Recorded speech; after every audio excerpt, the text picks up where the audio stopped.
partir de hoy, que abrimos las cohortes de aquellos nacidos en el 84 y 85, todos los martes y jueves abriremos 2 cohortes.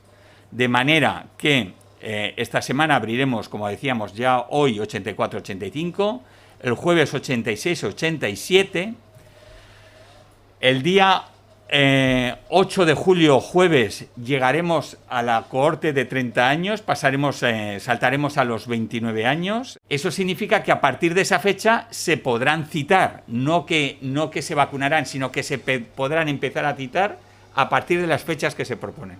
¿Qué intentamos conseguir con esto? Que todos los grupos pendientes de vacunar puedan tener un escenario de cuándo se pueden empezar a citar, ¿vale?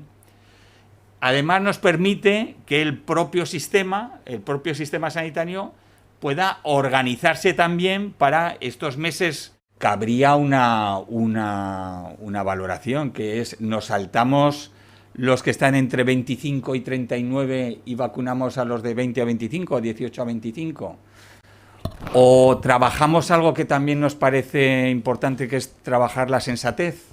Quiero decir, recordamos la idea de que estamos en una situación de pandemia y que las reuniones sociales en aquellos entornos donde hay transmisión y donde la población no está vacunada suponen riesgo.